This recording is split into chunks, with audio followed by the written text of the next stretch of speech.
Good afternoon, everybody, and welcome to the University of Missouri, St. Louis. My name is Eamon Wall. I'm a professor of global studies at UMSL Global, and UMSL Global is the international educational arm of the university. This is our 25th year of Irish Studies events on campus. Each month, we feature a reading, a lecture, or a concert. And none of our events would be possible without the support of UMSL Global, and particularly without the support and the expertise of my colleague, Bob L. Most of our events now are face to face, but we still have an occasional event as a webinar. And for the simple reason that it makes our events available worldwide. If you have a friend who couldn't attend today, in a few days the recording and the YouTube will be put up on YouTube, so you can find it there. Our next event will be on November the 14th, Thursday at 12:30, featuring the traditional musicians Robert Ryan and Eileen Gannon playing some of their new compositions. We're also recruiting for our annual study abroad program in Galway. So if you need more information on that, please get in touch with me. Today's program will run for about an hour or so. Katie Donovan will read for 40 or 45 minutes, and we will then have some time for questions. If you want to ask a question, please put it in the Q&A, and I will read the question out to Katie. This is a webinar, so it keeps out Zoom bombers, but it means that Katie doesn't see you, and it's not quite the same as Zoom. So it's a great honor and privilege to welcome Katie Donovan this afternoon, one of Ireland's best contemporary poets, to read for us today. Katie Donovan lives in Dalkey, County Dublin. She's a native of County Wexford. She was educated at Trinity College Dublin and at the University of California in Berkeley. She has worked as a journalist for the Irish Times and taught creative writing at various Irish universities and colleges. To date, Katie has published 6 collections of poetry with Blood Axe, and she has edited many anthologies, including Distant Summers, which she and I and Mick Considine edited together last year, and which was published in January of this year, a tribute to the writer and our friend Philip Casey. And so her new book is May Swim, and it was published earlier this year. And in every respect, it is a wonderful and inspiring volume of poetry, and it presents us with all kinds of themes and all kinds of angles on life: nature and the non-human, the outdoors, mythology, family stories, poems about midlife crisis, told in a very tongue-in-cheek kind of fashion. And then the book ends with many poems about living through COVID, and also to our students today. She has a wonderful poem near the end of the volume, which is a kind of elegy for the Irish students who died on the balcony collapse at Berkeley a number of years ago. So for many years, Katie has been an old friend of mine, but she's also a poet whose work I've admired deeply over the years, and work that continues to get better and better with each volume. So please join me in welcoming Katie Donovan to read for us today at the University of Missouri, St. Louis. Thank you, Eamon. What an incredible introduction. I'm very touched and delighted to be here today. And also to say that May Swim is actually dedicated to our dear friend, Philip Casey. So I'll just say 1 or 2 tiny things about May Swim. I'm also going to read a few poems from my back catalogue. And it's very hard for me to come up with neat phrases about my own work. I often rely on hindsight or else good critics. But this book, I suppose, explores the tension between loss and salvage, despair and hope on several levels, emotional, physical, and ecological. One critic said it's an unlikely pairing of domesticity and wildness, which I thought was a great phrase. I wish I'd thought of that. Many of the poems are situated in my garden and at my local beach. So to begin, a poem called Deluge. It's the first poem. And I'm very conscious of all the flooding that's happened in the world recently, a lot in the US, particularly North Carolina, which is still in crisis, but in other places, Central Europe, Thailand, for example. This poem is about a little mini flood. It takes place in my garden on a wet June night, and it's the rescue of a bee. So the concern with climate change is sort of there in the background, hopefully not too obvious, because you don't like to be flagging these things relentlessly in an obvious way. Deluge. I pass, scarcely noticing the raft, a leaf floating in the full bucket beneath the water butt. Clinging on, a sailor in the storm, a soaked bee. I bring it in, show my daughter, this striped survivor of the June showers. Set on our kitchen table, the bee is offered mock orange, clover, and buttercup. First, it dries its fur by combing with hind legs. When the wet is routed, its proboscis delves for nectar. At last, the wings are energized to whir, so we venture out. A mild night, getting ready for another downpour. Undaunted, the bee takes flight. We smile and, turning, find a frilled green moth, flirting on a tassel like an acrobat, taking shelter in our light. At our feet, a snail glides, smooth and unguent on slick ground, a woodlouse clinging to its shell, a miniature rodeo chancer, catching a free ride as the flood gathers. So I'm just going to read the second poem, which is also in a similar vein. It's called Lost Song, and it's in the voice of a whale, and it's about our oceans being choked with plastic, basically. I navigate drowned forests, coral gardens, the backwash of cruise liners. My swallow drains the tides. I blow fountains. My tail divides the sea. I could last 100 years in this playground, but I fill to starvation with nets, buckets, a snagged lump of plastic cast-offs. I sing my last song, an elegy for my family, for my ocean romps and mighty leaps. A human child finds my drying bulk, flabbing on the shore. He looks into my eye, tiny hand petting my flayed skin. I groan in my agony. Poor whale, says the child, you lost your way.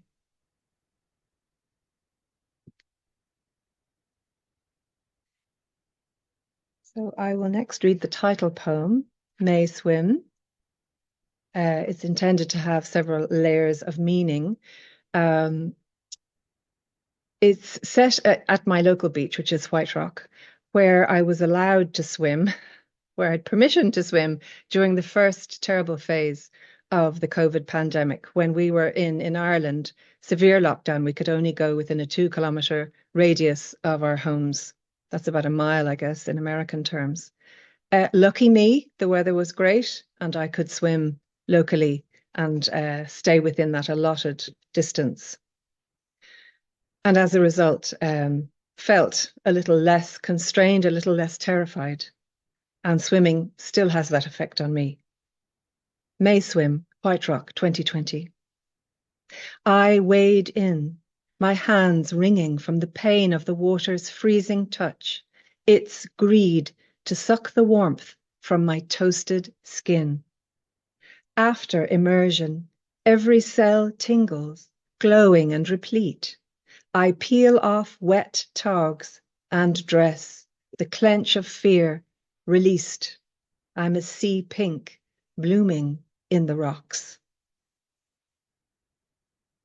So staying on that beach, I'll read the last poem in the book, which is called The Seal. And I was only swimming yesterday in rather what we'd call bouncy waves, and I did see a seal. They're quite territorial and they've every right to be. It's their habitat. So this poem was written 3 years ago when I had another such meeting with the seal on quite a rough day, and I was with a friend trying to show off that I could go in swimming, which is always a bit of a disaster. Not to be recommended. The seal. What are you doing in my element? The seal's black eyes challenge me as I flail in the tall waves, seaweed tangling my legs. Wild, whiskered canine of the salt, he appraises me with a hunter's look. He's far too close, with a head on him like a bucket. I scrabble and squawk, kicking to cheat the tide and his looming bulk, to show my friend I'm safe. Really I am. I can do this. Just as my feet find purchase, a wave breaks. I'm thrown, tumbled, reefed, as the water curls and separates, sand whirling my ears, weed muddling my hair, shingle scrubbing me raw. I shove up, shaken, snot slimed, flesh marbled cold. The seal drifts north, sinking and surfacing in comfort. I stumble in the stinging spray, clumsy interloper, refusing to buckle.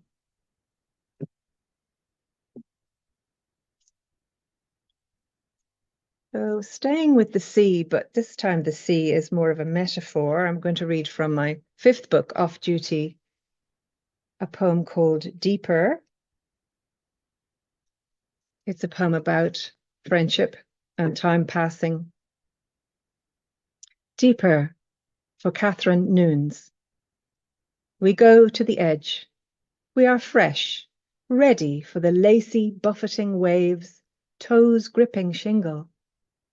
While our daughters squat on sand, immersed in shell games, the tide swallows our ankles, hungers around our legs. Eyes on the horizon as we wade, we know that one by one, our heads will disappear. Already we have seen our mothers drown. We spend calm days avoiding stings, nursing hurts, judging and forgiving our faults. The sky is still a canopy our faces can enjoy. When the breakers fall, we stretch to lift each other clear, calling, "Sister, I am here. I am still here." So moving on, just to see what have I got on my list for you next. Back to May Swim. And maybe because I grew up on a farm, spent my formative years on a farm in County Wexford, my sensibility is always more attuned to the natural world and its wildness, not a curated natural world, which you may have gathered from the earlier poems. So my garden is basically a wildlife corridor. So this next poem is called Détente, and I deliberately chose a word from Armed Conflict because it's a poem about territory set in a garden, but the garden is a metaphor for the need to share territory rather than to try to control. I think it's very pertinent given all the wars that are happening right now. The importance of allowing everyone their space and appreciating what each has to contribute. Détente. Battling to control the bindweed, bramble, valerian tangle, forays of ivy and nettle, I slash, tug, dig, unravel, but still I'm losing ground. Better to accept peace offerings, bindweed's blossom of creamy silk, where a tired bee crawls in to shelter and stays to drowse. Nettle's gift of fluttering, sun-drunk red admirals. Ivy's dark fruit draws pigeons, its glossy leaves are camouflage for nests. At summer's end, brambles swell with sweet ink berries to tempt our tongues. The valerian, working its roots into the stone wall, waves defiant flags of white, red, pink, reminding me it's possible to thrive on almost no ground at all. So, staying in my garden, I'm going to read a section from a long poem called Foxed. A fox appeared one cold spring evening with hardly any fur left on his poor body. He'd lost his fear, which was a sign that he was basically giving up. Mange will do that. So I decided I was going to try and help. And the wildlife centres that I rang for advice said I had to trap him if they were going to help, and I couldn't. He was too clever. So I treated him at home. So every evening he'd come and I'd give him some food with healing drops. And after 3 months, his coat grew back. So I'm just going to read the 4th section of Foxed. A thief, a killer, a miscreant, ignored, despised, driven out. The birds are busy, flitting and darting, enjoying the long day, boasting of nests.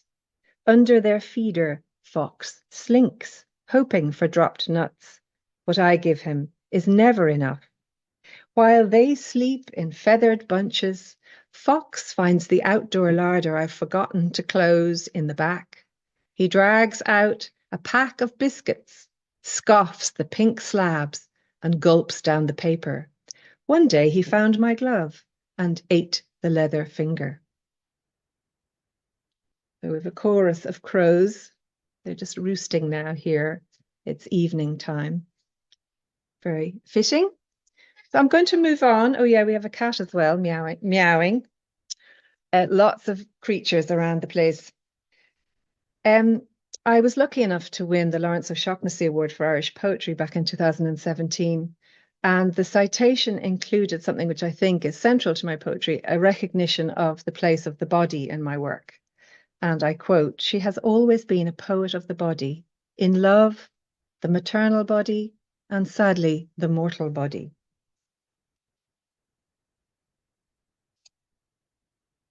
So I'm going to read some poems which are rooted in the body I happened to be born into, a woman's body, which I do feel, as we've been speaking about nature, how it's taken for granted, defiled often, despised.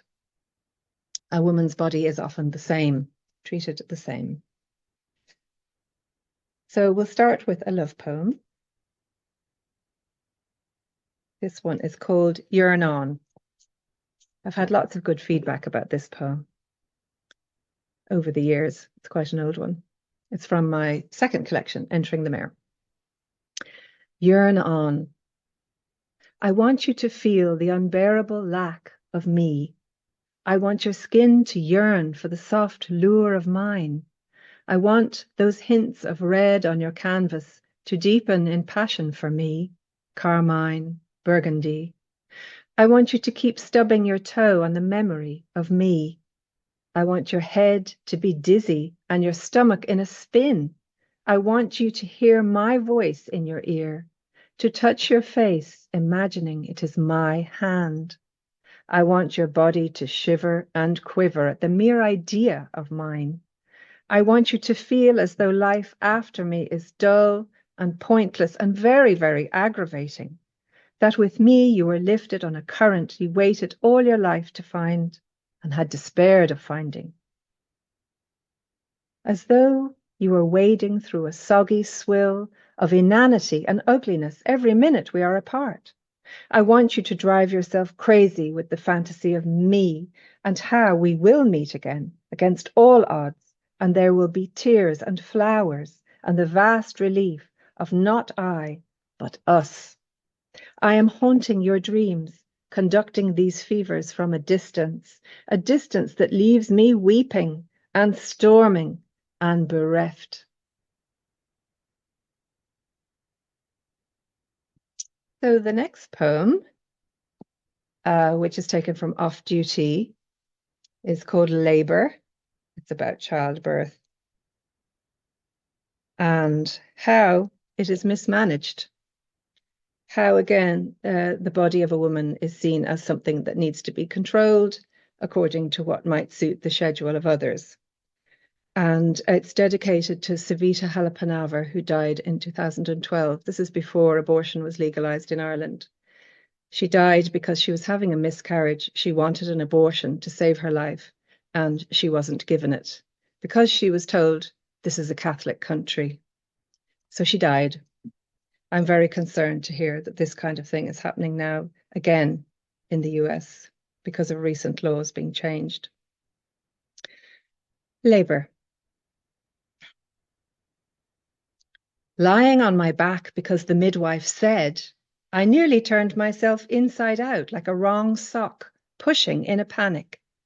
Not till the second baby's time did I clue in to gravity, the anarchic success of stride and swing. I was biddable until they began to wheedle me with talk of an episiotomy, to scold and wither when I refused the knife. The small tear she made, shouldering out, was nothing compared to their plan of slicing me like some vegetal pod. They prefer the regimental recline and push. It fits their schedule, followed by the slitting, and after the ward too busy for the breast, whispering to our insecurities, just use the bottle. Tell us when and how it suits the hospital to do our work. Lay us down so you can see and we can't push. Cut us so our yells hiss out as air. Dismiss our fears and cover up the damage and mistakes that leave us hurting, ashamed, incapable, or dead.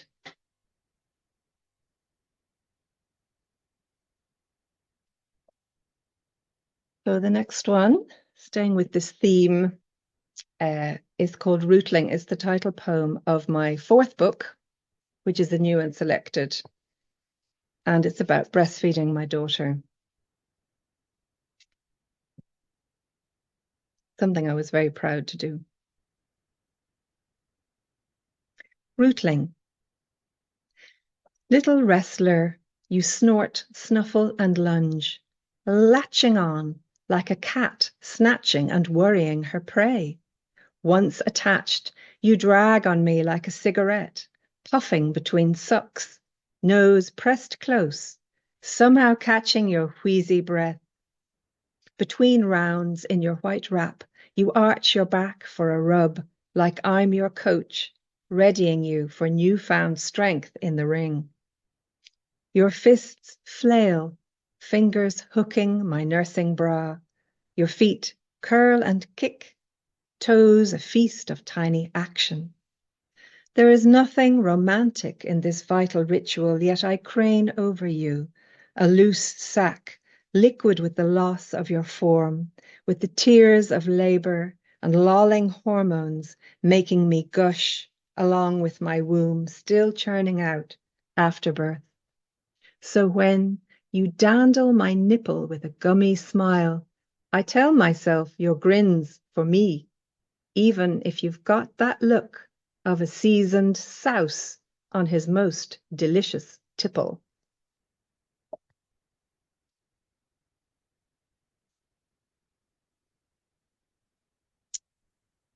So I'm going to read another from May Swim. It's about an endemic problem in our world, femicide, the murder of women. And it's dedicated to a young Irish teacher. She was 22 when she was murdered. Her name's Aisling Murphy.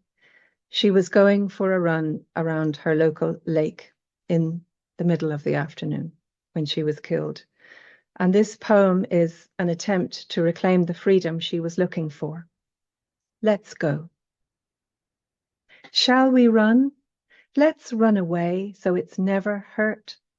The delicate cradle of the pelvis, its secret fruit. Let's run like the deer in the mountains, with the snow and the cold night air. so light, so free.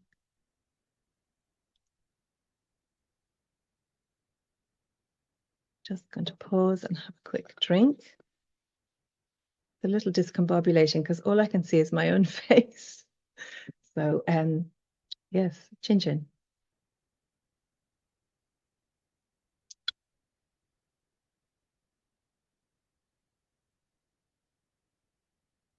I'm going to read some poems now about family.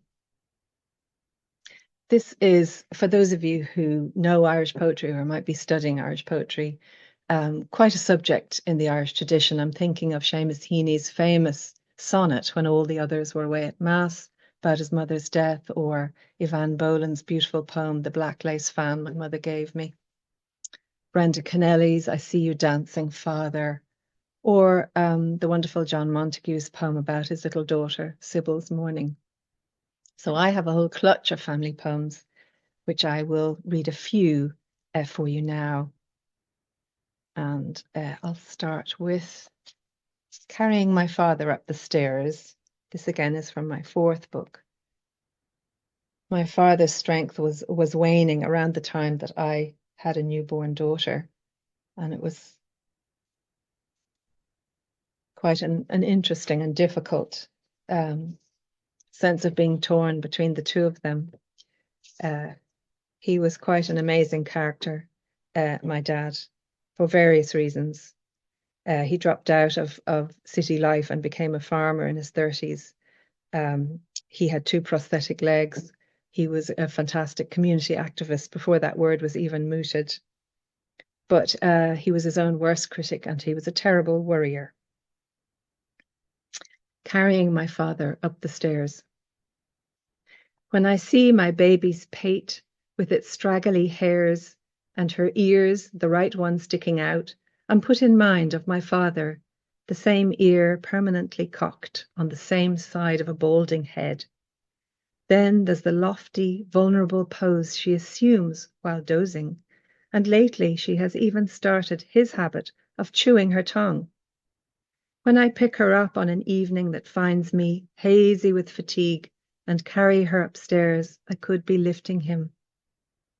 I'll take his spirit with me, his courage and his civic pride, his caring more than a damn about the bigger picture. I'll leave his horsewhip of duty at the foot of the stairs, too often used to stripe himself. I'll drop his guilt like an old wrap the moths have eaten through. Better to keep his natty look, his ready laugh, his tender way with animals. I'll not bear his regrets. It's hard enough to shed my own, and I'll try to lose his awkward hauteur, though it sings around my head like a swarm of flies, getting between me and the world's heat. I'll never shed the print of his loneliness, how, caught between fault lines of Irish, Scot, and good English schools, he could never be the child of a tribe. I lay my baby in her downy cot, imagining my father miles away, tossing in his nighttime sleeplessness, his fine mind flayed with frets. I wish the three of us, root, branch, and leaf, harmony, protection, rest, as I lurch, exhausted, to my own bed.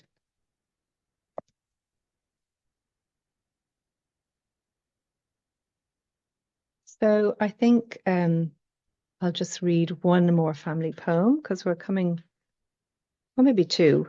I'm just keeping an eye on the time because I don't want to overdo it.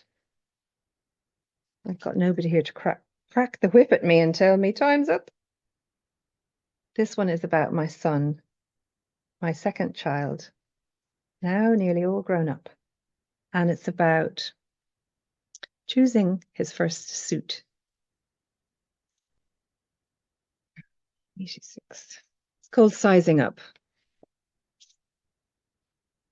And my son lost his father when he was 6, hence it was me going with him to buy the suit. Sizing Up.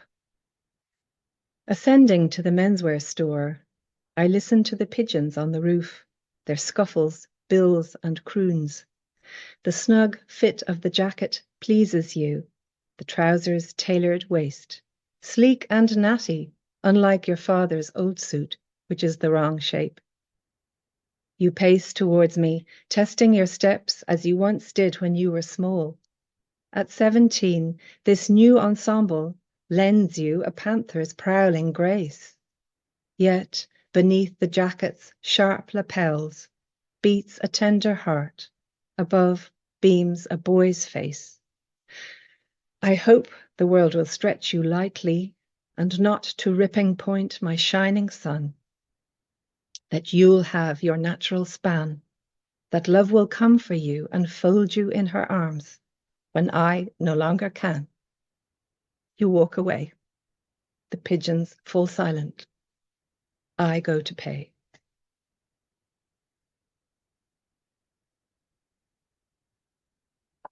So this next one is called Snowman, and it's about the death of my husband. The sort of aftermath, because initially, after a bereavement, there's a sense of being frozen in shock. And then as the thaw begins, different layers of mourning have to be endured. Snowman. After the blizzard, the road is cleared. Bread and milk are finally delivered. The retreat of ice leaves slush, drip of melt from the eaves. Birds sing of their survival through the freeze. 10 years ago, a different storm blew in, froze us, brought him to the hospice, buried Christmas. When it left, his breath went with it. Our snowman's head shrinks, loosening his stone teeth. I begin to fear this thaw.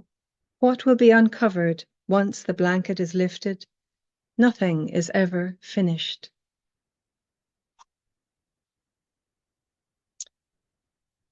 So I thought I might finish with some older work, which is more, I suppose, Irish, seeing as many of you are listening in from overseas and maybe wondering, ooh, who is this Irish poet and why is she not written about Ireland? I have, but I suppose because unlike a lot of writers in earlier years, I have been able to stay here and make a living and rear a family. I haven't had to go into exile. Living in Ireland is my normal everyday life. And so I take it a bit for granted. I tend to get more inspired when I'm abroad or traveling or doing something different. But I have 3 poems to finish with. They're all Irish in theme, to do loosely with history, myth, and food. So I'll start with one from Entering the Mare, which has quite a lot of Irish myth poems and some history poems too. This is called Hunger at Duloc. Duloc is on the west coast of Ireland. It's in Mayo. I remember visiting there and hearing a local story about the famine on Gortamore, which happened in the mid-19th century in Ireland. And many places, particularly in the West, have their own terrible stories and memories of the famine. This one took place in the beautiful, now very beautiful and beloved of tourists, Duloc Valley. People were starving. The potato crop had failed. We were an Irish colony. Our British overlords weren't very interested. Many people emigrated, many people starved, many people died of famine fever. And this small group of people walked many miles through this valley to a local big house where the governors of the town were deciding what to do, if anything, to help these people. And when they arrived, the people who were looking for help, they were turned away because the governors of the town were having a meal and didn't want to be disturbed. So these people had to walk back many miles. And on the way along that steep valley, some of them collapsed and fell into the lake and drowned. It was 1847, probably the worst year of the famine. Visiting as a tourist, I was told this story also that there had been some prospecting for gold. It's a very remote, beautiful part of Ireland, but very hard even now to earn a living there. Interestingly, there's a connection with the Choctaw tribe. They had heard about the famine in Ireland and actually raised funds and sent them over to help the starving Irish, which connection which is still valued and treasured today. Hunger at Dulac. The Black Lake is full of skeletons from the hundreds who trod the famine walk, knocked on the door of the big house and were turned away. On their long trudge home, the lake wind took them in bone-flinging gusts, tossing thin, weary limbs into the water where they swallowed death. Luncheon was still being served in the big house. The lake, a pool of dark calm, was shimmering through the tall windows. The governors of the town lapped it with their soup. We drink it now, the lake, the long green sides of the valley, the flinty rock and curling mists. We drive the quiet road and fill up on tranquility. We bloat with the view, thanking our luck. We are the only ones here and have it for ourselves. A few old farmers leave their raddled ewes to waddle the slopes. They have said their piece to TV microphones. You can't eat scenery. That is why they'll sell their stony stretch to fill their bellies on the weekend spree of a lifetime. They'll feed the hungry claw of the strip mining company come to scratch for gold. Gold and bones are hidden in the valley of the Black Lake. And even as we turn our faces to a rare caress of sun, we are not satisfied by the panoramic meal rolling out its solitary hauteur. The falls is a thrust of white water at our thirsty eyes. The wild pink rhododendrons and yellow flags lure our appetite with their clever garnishing. But biting in and quaffing down, we find only a bitter taste of greed.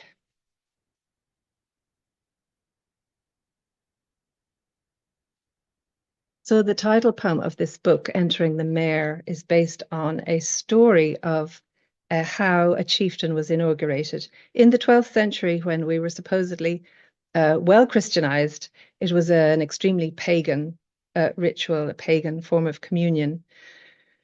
Gerald of Wales recorded this story. The chieftain and a white mare were brought together. He raped the mare, then she was cut up and made into a stew, which he then ate. Then, if he survived that ritual, he was chief. And it's an old form, I suppose, of mating with the goddess, the spirit of the land. Macha, who's a wonderful character from Irish mythology, is a horse goddess, as is Epona, a Celtic horse goddess, celebrated in Wales and Brittany. Entering the mare, she stamps and shivers, her white coat vainly shrugging as the would-be chieftain plunges in, burying deep his puny, acrid man's seed between her fragrant haunches. The goddess lives in her fine rearing head, the pink stretch of her lips, the wide, white-haired nostrils. Her hoof might have crippled him, her tail whipped out his arrogant eyes. Instead, she jerks clumsily, trying to escape the smell of his hand. Later, he swims in the soup of her flesh, sucking on her bones, chewing the delicate morsels of her hewn body. He has entered the goddess, slain and swallowed her, and now bathes in her waters, a greedy, hairy fetus. Rising from her remains in a surge of steam, her stolen momentum, he feels a singing gallop through his veins, a whinnying, mane-flung grace rippling down his spine. Riding off on the wings of the divine Epona, he lets loose his dogs to growl over her skeletal remnants, the bloody pickings in the bottom of his ceremonial bath. So thank you for listening, tuning in. I'm going to finish now with a lighter poem. Also kind of goes back to the theme of eating. It's called Butter. And I'm sorry, America, but our butter is better.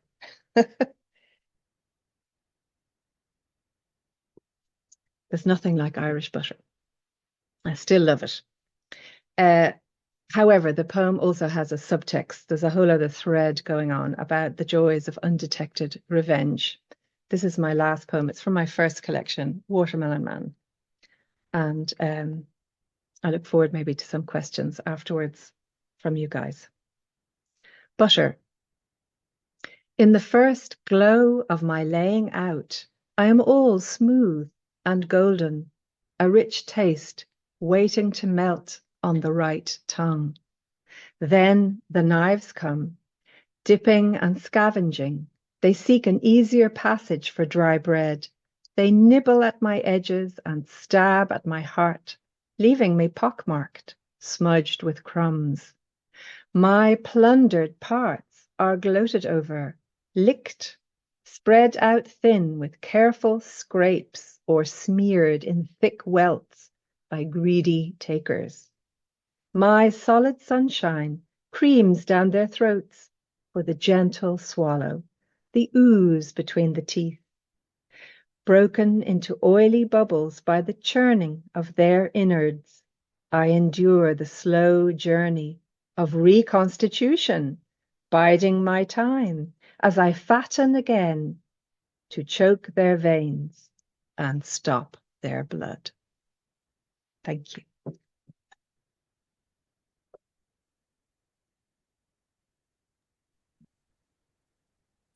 Thank you, Katie, for a wonderful reading.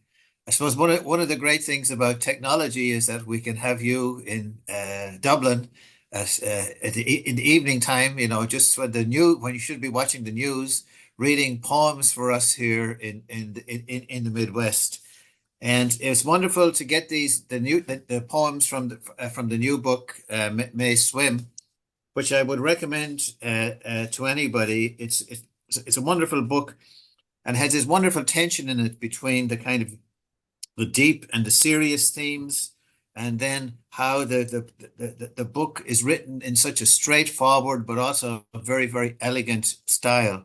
And all the time, not all the time, but in many places, then there's little nuggets of humor and irony thrown in. So in addition to hearing all these new poems, and I would encourage you to get the book. If you're in the US, you can just go into your local bookshop and tell them the title, May Swim, Katie Donovan, Blood Axe Books, and they will be able to get it for you. And of course, they will also be available online. And also, thank you, Katie, for reading so many poems from your earlier books, because it gives our audience an opportunity to get a kind of sense of your career as a poet through the years. And so just a wonderful reading, and just a privilege to have had you as part of our program. So one of the reasons I'm talking so much is I'm trying to get people to ask questions. So I think we have two questions now. So I'm going to go to the questions, and I'm going to call them out to Katie. And if you have a question, please just put it in the Q&A. So this is the first one is where's the first one? Okay, it seems to hang on.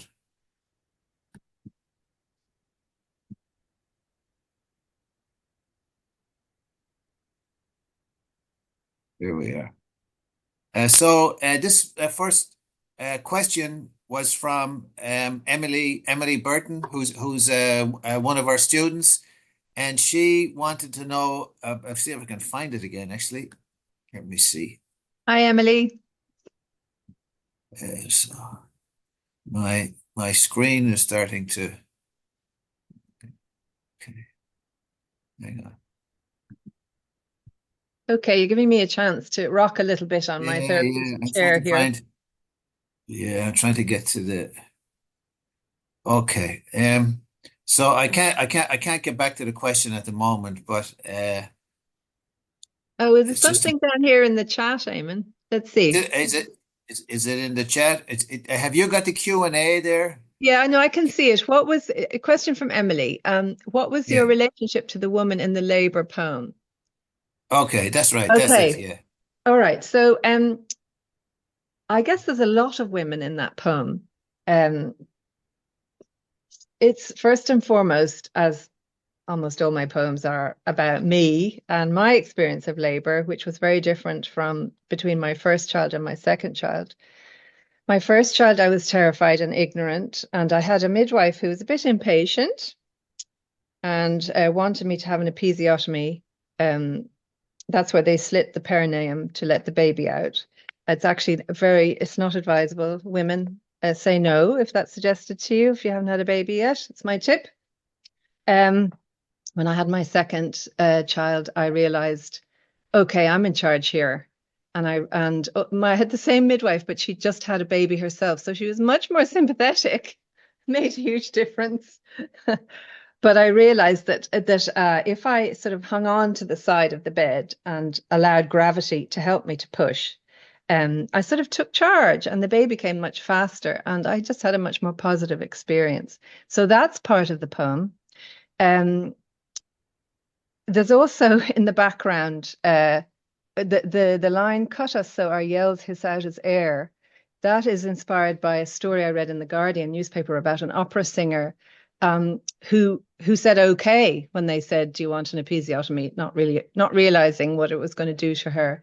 So they slit her perineum, and then later when she went back to work and tried to hit the high notes on the stage, she couldn't stop farting because this damage that had been done to her perineum. And the singer, the voice fills your entire body all the way down to your perineum, which is at the bottom of your pelvic floor. And if that is not sound and intact, it's going to affect your work as an opera singer. She couldn't sing again. So I know it sounds kind of funny, me using the word fart during a poetry reading, but actually that ruined her career. So these are the sort of hidden stories behind labor. But the poem, just to get to the important part, is dedicated to Savita Halapanava. She was from India. She was working here as a dentist, and she was having her first baby in Galway in the university hospital there. And complications arose, and she realized she had a medical background, that she was miscarrying. And she told the nurses that she needed to have an abortion because it wasn't happening fast enough and she was developing sepsis. And abortion was illegal in Ireland at the time. She was told this is a Catholic country, which she couldn't understand any of that. I mean, obviously, she wasn't from that tradition and she was a health worker herself. She knew what she needed. She couldn't understand why she just couldn't have it. So in the end, both she and the baby died. And her death really triggered the last big push to make abortion legal in Ireland. Her image was everywhere when we were campaigning during that referendum to get abortion legalized. What happened to her really fueled that momentum. I hope that answers the question, Emily, and thank you. Okay. Yes. Thank you. Thank you so much, Emily.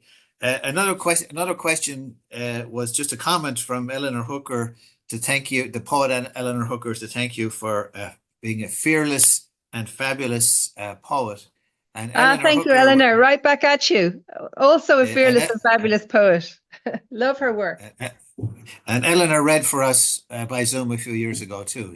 Yes. Maybe last year or the year before. She said she loved doing Um, it. Yeah, she told me. yeah. Yeah. Yeah. So we have a question from Aisling Neubauer, who Aisling is also one of our great students, about any advice that you have for a person starting out as a poet and as a writer. And many of our students are writers. So Aisling is asking the question, but in a way she's asking it on behalf of our students. So. Yes. Well, of course, they'd be aspiring writers with you as their teacher, Eamon. You're a great example. Fabulous poet yourself.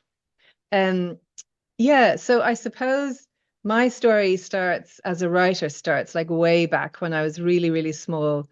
Um, I used to read a lot. And so the idea that I could be an author became really seductive. I remember well, I don't actually remember this, but I remember my father telling me that I told him that I was going to be a writer when I was about 4.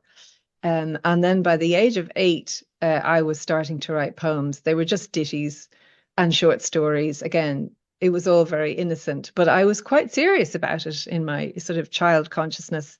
Mhm. And by the time I became a moody, broody teenager, and some of the realities of life, for example, mortality, began to swing in large into my consciousness, where I went was poetry.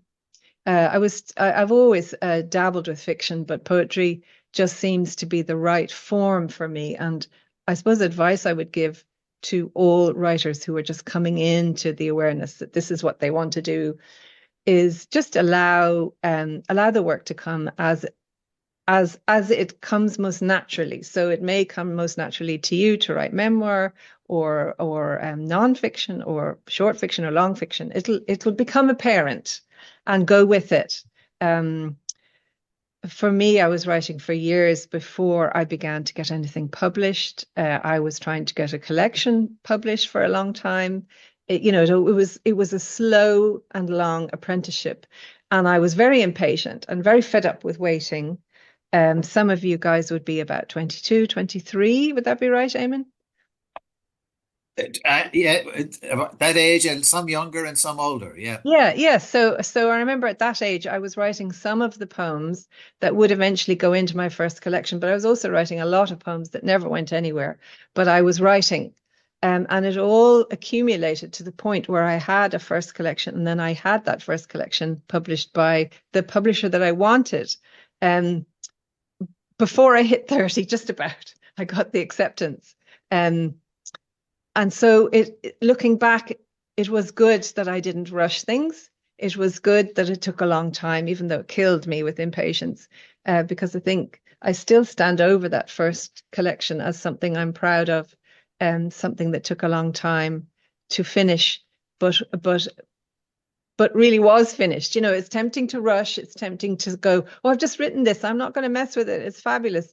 Um, it's worth going back and looking back over your work, redrafting in a cooler frame of mind, obviously, from the rush of inspiration that creates it. All of that is important. Uh, and you have to just keep going, I suppose, fueled by what you receive yourself from the process rather than a vision of becoming, a Nobel Prize winner or famous or, recognized on the street, any of that. It's live in the now and give it your all. Fabulous. So attractive Fahy, seconds Eleanor's comment. Hi, And Attractor. so let me see, do we have any other questions? And we have a few in the chat. Let me see what's in the chat.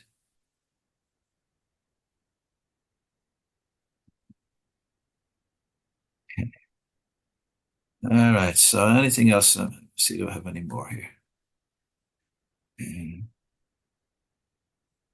Um, I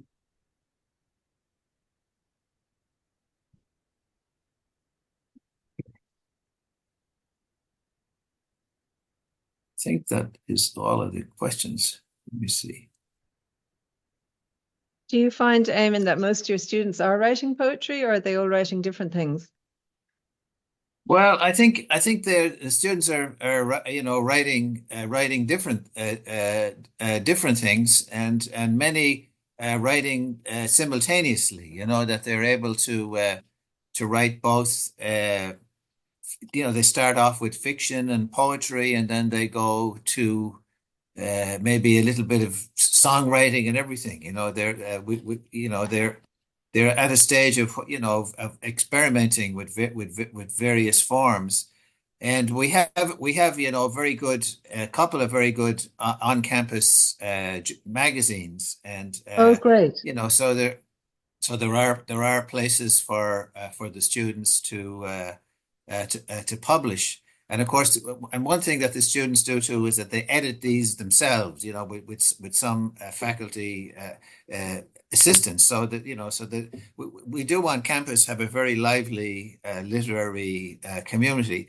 And of course, in part too, it's not surprising in a way because St. Louis is such an important literary city. It's a city of T.S. Eliot and many other writers like that, you know. So Brilliant. we have this tradition here. So I can't find any other things in the Q&A. So I think um, it says that there are eight here, but there's only four showing up on my screen. So I don't know. Have you access to the Q&A too, Katie? Yeah, yeah, here we go. Okay, yeah. Here, Martin Malone. Hi, Martin. How are you? Uh, Katie, you wrote with breathtaking courage and candor about grief and your husband's loss in off duty. How are you now, and how's your poetry moved on from that cataclysmic personal moment? Oh, wow. Okay. Well, I suppose time helps and the sense of needing to carry on. So that's, I suppose, why a lot of the new poems are about that negotiation of dealing with loss. And I had a fresh loss fairly recently, the death of my mother, which was very sudden and unexpected. And needing to sort of keep hoping for the future of our planet, and because I have children, negotiating all of that is really what's behind the new book. Um, Although, as I'm writing poems, I suppose I'm not really conscious. I said this before, I'm a very intuitive writer, so I don't really know what's going to come. And that suits me. I would say that to any of you budding writers.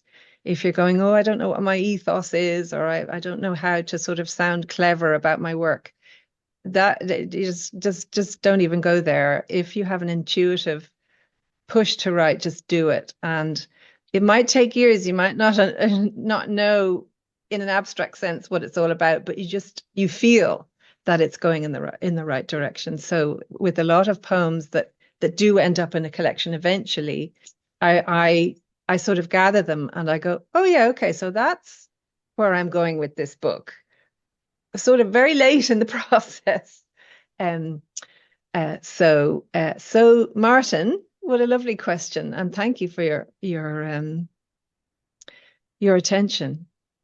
I am further along from that loss, and I am okay, and I'm still writing. I hope you are too. All right, There's my scrolling became unstuck is unstuck, but you can read the questions yeah, better than I there's an do. But go ahead. anonymous attendee. What are some of the Yeah. challenges you face getting your work published? Oh goodness. Okay, well, you have to keep sending your work out all the time, assuming that a great deal of it will be rejected. And that's been happening to me all my writing life, um, ever since I was a teenager, basically, and I'm 62 now. So I've gotten used to it. Um, what happened to me in terms of getting my first collection out there was I always wanted Blood Axe to publish me, but I was told by a fellow poet who was also trying to get his first collection. He said, oh, well, I sent my first collection to Blood Axe and they turned me down, so they wouldn't want you. So I believed him, what not to do. And so I sent my work off to two other publishers who promptly turned it down. So then I thought, well, if I'm going to get turned down, I will go back to Blood Axe. I'd rather be turned down by the press I want to be published by than compromising myself. And I sent it to Blood Axe and they took it. So third time lucky for me. And thank you, Blood Axe, for having that faith in my work and continuing to have that faith in what I produce. But also it was, if I'd sent Blood Axe the first collection as it appeared when I first thought it was finished, they probably would have said no. So sometimes being turned down and just there's a word I use in May Swim, my new book, rebound. It's to do with the kids' trampoline, but it's also supposed to have another metaphorical meaning of just coming back again, and just going, okay, I have faith in this work. I'm going to keep going. And get yourself some peers, other people who are writing seriously and are also submitting for publication. If you all get rejections, and they do come, you can prop each other up and go out and have a drink or a walk or a chat. It's hard to do it alone, but challenges will come.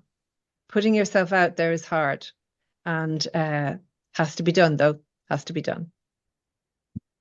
Okay, next question. What kind of government for Ireland for the hunger poem during that time? I'm curious because the government did not help the people. Anfal. I'm not sure if I'm pronouncing your name right. Yes, well, Yeah, in so the Anvil is one of our great students too, so yeah, well, I wouldn't at all expect that you would know the history of Ireland. We're a very small island, kind of, stuck out like a wart on the backside of Europe. We're tiny.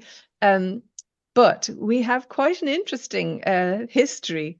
And like a lot of small places, we've had waves and waves of colonizers coming and saying, we're taking over now, back down because we're the boss. And that wasn't just the English did it, obviously, and they were in charge. The British Empire, which owned at one point a quarter of the entire globe, it was a mighty empire. Um, but there were others. There was the Normans and the Vikings. I could go on. Anyway, we were a British colony then, and there was no internet, there was no TV, and there was very much a sense of um, let what is going to happen to those poor suffering people from the administrative end of things, shall we say. So there was some awareness that there was a lot of suffering amongst the Irish poor, but there wasn't a lot of a feeling of responsibility. There was a little bit of aid was sent over, but the whole ethos was, and I think this was fairly general. It wasn't just in Ireland. I think it was in all of Britain, that if there was going to be charitable relief, that these people needed to do some work first. So around Ireland, you'll see these funny looking things like stone walls that are half finished, or follies, sort of pointless little ornamental buildings built in inappropriate places. And they were all projects that were given to starving people. So that if they did a day's work of building these pointless structures, they could then earn their bowl of soup, or whatever their relief payment.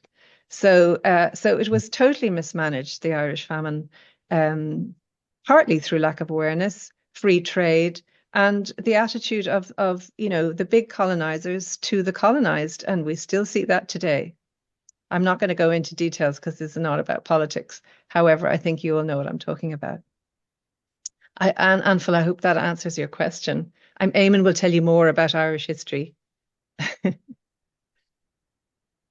Now we've got, let's see, who's next? Emily Burton. Hi, Emily. Are you inspired by the five senses, like a random smell? Absolutely, Emily. I think the five senses are your five best friends if you're writing.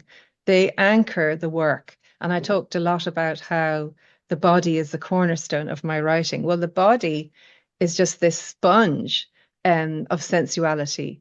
So you're constantly seeing things, hearing things, smelling things, touching things. And so there's this constant stream of input coming in. And that to me is the very foundation of good writing, because you can be abstract and clever and cerebral, but you don't necessarily invite the reader in, because they're living in a sensate body too. So if you talk about, the smell of fresh bread, immediately everyone else's noses fills with this very familiar smell, and you've got your reader. You've hooked them. So yes, the five senses, best friends of mine. Now let's see. Anonymous attendee, your poetry is lovely and enjoyed listening in. You mentioned that much of your writing is intuitive, but the path of those in the arts is often one of great difficulty to achieve quote unquote success. Have you ever experienced moments of doubt regarding your chosen path? What encouraged you to keep moving forward? Oh, yes, racked with self-doubt, still imposter syndrome all the way. But I suppose I've come to view success in a slightly different way, and I suppose some of the other answers I've given may be similar to what I'm going to say now. Is that I've looked at other writers who may have sold more books than me, may have garnered more laurels than me, and gone sort of, oh, I guess I'm not going to get those things. But then I've looked at my output and thought, well, I stand over my work. I believe in it. I'm a very harsh critic of my work, so a great deal of what I write never makes it into my books. There's a lot of poems that just don't make the cut and remain in the bottom drawer. So I'm very careful about what I allow to go into a book. So therefore, I consider each of the books a success. I worked hard on them. I believe in them. Um, and so whether or not they won a prize or became bestsellers or are now part of any kind of curriculum, that can't affect me too much. I can't let it. So this new book has been received with a lot of praise and a lot of recognition, but I was as fearful and scared and unsure about it as I was before the publication of any of my others.